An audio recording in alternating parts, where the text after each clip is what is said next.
ఈ సమావేశానికి బుద్ధప్రసాద్ గారు, వరదరాజుల రెడ్డి గారు, జ్యోతుల్ నెహ్రూ గారు, పోల లలిత్ కుమార్ గారు, దాసరి సుధ గారు, విష్ణు కుమార్ రాజు గారు ప్యానల్ స్పీకర్గా అవసరాన్ని బట్టి వ్యవహరిస్తూ ఉంటారండి. అదేవిధంగా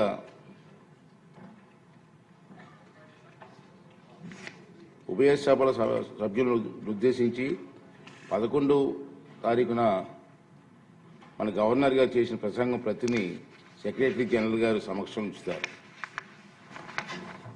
2026 ఫిబ్రవరి 11న గౌరవ శాసనసభ శాసన మండలి సభ్యులను ఉద్దేశించి గౌరవ గవర్నర్ గారు చేసిన ప్రసంగం ప్రతిని స్పీకర్ గారి అనుమతితో సభకు సమర్పిస్తున్నాను.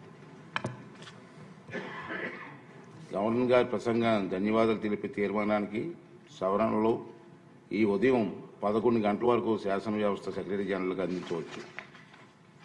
గవర్నర్ గారి ప్రసంగాన్ని ధన్యవాదాలు తెలిపే తీర్మానంపై చర్చకు 4 గంటల సమయాన్ని కేటాయించడం జరిగింది.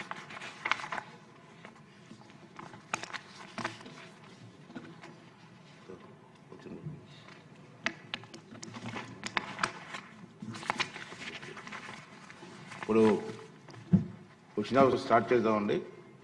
ఫస్ట్ క్వశ్చన్ అధ్యక్ష, మొదటి ప్రశ్నకి సమాధానం లేదండి. రెండో ప్రశ్నకి సమాధానం ఈ ప్రశ్న ఉత్పన్నం కాదు.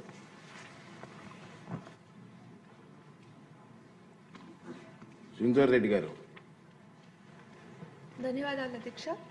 శ్రీ భగవాన్ సత్యసాయిబాబా గారి చలువు వల్ల పుట్టపర్తికి ప్రపంచ చరిత్ర పట్టంలోనే ఒక గొప్ప స్థానం ఉంది అధ్యక్ష.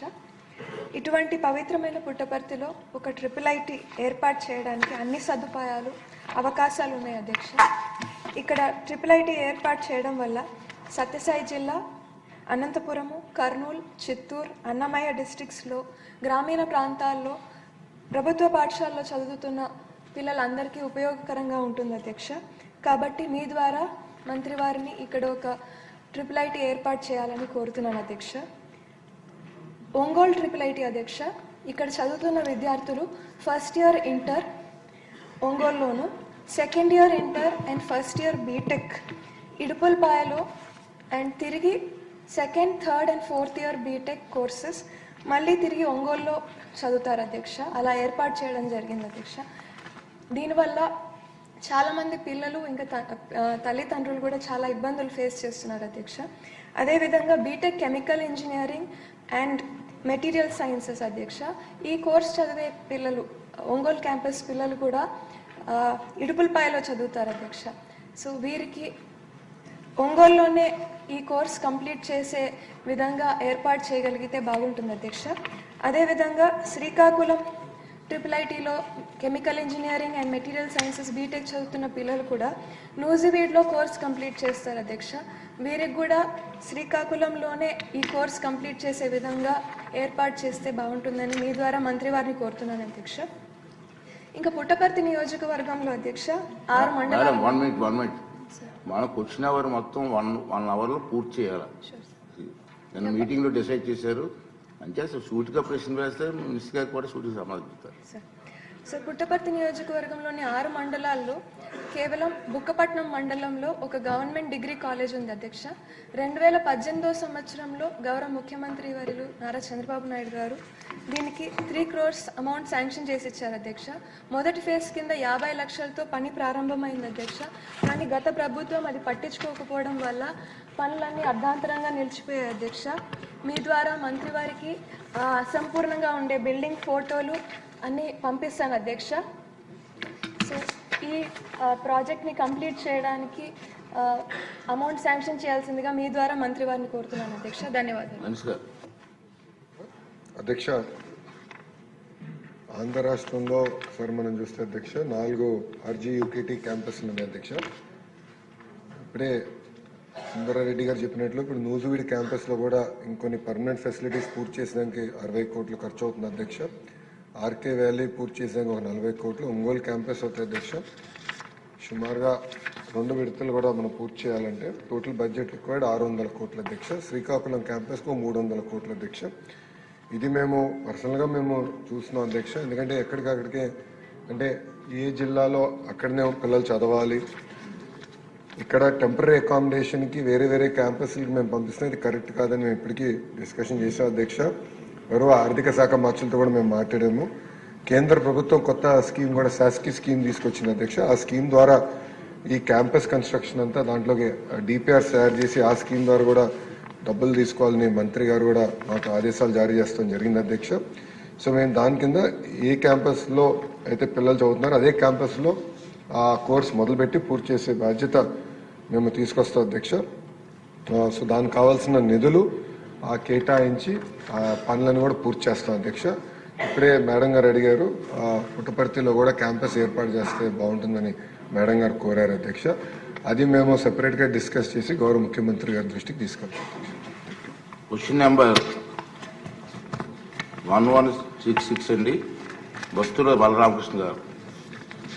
అధ్యక్ష, మొదటి ప్రశ్నకి సమాధానం లేదండి, రెండో ప్రశ్నకి సమాధానం లేదండి, మూడో ప్రశ్నకి సమాధానం ఈ ప్రశ్న ఉత్పన్నం కాదు. ఎమ్మెల్యే గారు. అధ్యక్ష ధన్యవాదాలు అధ్యక్ష. ఇక్కడ మనకి నన్నయ్య యూనివర్సిటీ అనేది చాలా ప్రెస్టీజియస్ యూనివర్సిటీ అధ్యక్ష. 400 పైగా ఎఫిలియేటెడ్ కాలేజెస్ ఉన్న ఏకైక యూనివర్సిటీ అధ్యక్ష. అక్కడ ఏదైతే మనకి ఈ కళాశాలలు ఎఫిలియేటెడ్ కళాశాలలు ఉన్నాయో దానికి ఏ విధమైన ఇన్ఫ్రాస్ట్రక్చర్ లేకుండా, కావలసినటువంటి సిబ్బంది కూడా లేకుండా వాళ్ళందరికీ కూడా ముడుపులు తీసుకుని అక్కడ వాళ్ళ పర్మిషన్ ఇచ్చినట్లుగా చాలా కంప్లైంట్లు ఉన్నాయి అధ్యక్ష. గత ప్రభుత్వ హయాంలో అయితే మితిమీరినటువంటి అక్రమాలు కూడా జరిగినాయి అధ్యక్ష. అక్కడ ఏ విధమైన ఇన్ఫ్రాస్ట్రక్చర్ ఉండదు, అధ్యాపకులు ఉండరు. ఒకే అధ్యాపకుడు 5-6 కాలేజీల్లో కూడా వర్క్ చేస్తున్నట్టుగా కూడా చూపించి వాళ్ళ పర్మిషన్ ఇస్తారు అధ్యక్ష. అందులో యూనివర్సిటీ అధికారులు కూడా కుమ్మక్కయ్యే ఇంత అన్యాయాన్ని పెద్ద ఎత్తున విద్యార్థులందరికీ కూడా అన్యాయం చేస్తున్నారు అధ్యక్ష. మన మంత్రి గారు ఏదైతే అన్ని ప్రక్షాళన చేస్తూ విద్యా వ్యవస్థలో కూడా అద్భుతమైన పెనుమార్పులు తీసుకొస్తూ ఉన్న సమయంలో కూడా ఇప్పుడు ప్రస్తుతం కూడా ఇదే అక్రమాలు జరగడం చాలా దారుణమైన పరిస్థితి దారితీస్తుంది అధ్యక్ష. అంతేకాకుండా అక్కడ చూస్తే ఏ విధమైన ఇన్ఫ్రాస్ట్రక్చర్ ఉండదు అధ్యక్ష. ఒక్క పర్మిషన్ ఇవ్వడానికి చెక్ చేయడానికి వెళ్ళిన అధికారులకు మాత్రం అప్పుడు టెంపరీ బోర్డులో ఏదో సినిమా సెట్టింగ్లా చేసి పర్మిషన్ తీసుకుని ఆ తర్వాత మొత్తం క్లోజ్ చేసి వెళ్ళిపోతారు అధ్యక్ష. యూనివర్సిటీ అధికారులు కూడా అందులో కుమ్మక్కాయ చేయడం అనేది చాలా దారుణం అధ్యక్ష. అంతేకాకుండా ఎగ్జిక్యూటివ్ కౌన్సిల్ అనేది కూడా ప్రతి 3 ఏళ్లకు ఒకసారి మారుతుంది అధ్యక్ష. కానీ వైసీపీ ప్రభుత్వ హయాంలో వాళ్ళు నియమించారు. మాజీ శాసనసభ్యుడు మామగారు ఒక్కడ అధ్యక్ష, అందులో ఒక మంత్రి గారు అనుచరుడు ఒక్కడ అధ్యక్ష. వీళ్ళందరూ కలిసి యూనివర్సిటీ అధికారులు అదేవిధంగా ఈసీ మెంబర్లు కలిసి పెద్ద పెద్ద స్కాములు చేస్తున్నారు అధ్యక్ష. నన్నయ్య యూనివర్సిటీ పుట్టిన దగ్గర నుంచి అక్కడ స్కాములకు అడ్డాగా మారిపోయింది అధ్యక్ష. ఒక టెండర్ల విషయంలో కూడా చూసినట్లయితే వాళ్ళకు నచ్చిన విధంగా వాళ్ళు టెండర్ కండిషన్ పెడతారు అధ్యక్ష. వాళ్ళకి సంబంధించినటువంటి కంపెనీకి కాంట్రాక్ట్ వచ్చే విధంగా టెండర్ కండిషన్స్ అన్ని కూడా మాడిఫై చేస్తారు. First call, second call, third call అని కాల్ చేసి అందులో ఉన్న టెండర్ కండిషన్లో ఎలిజిబిలిటీ క్రైటీరియాను మార్చి నచ్చిన కంపెనీలు, బినామీ కంపెనీలకు మాత్రమే వాళ్ళు వర్క్ ఆర్డర్ ఇచ్చే విధంగా చేస్తుంటారు అధ్యక్ష. ఎగ్జిక్యూటివ్ కౌన్సిల్ కూడా దాన్ని పూర్తిగా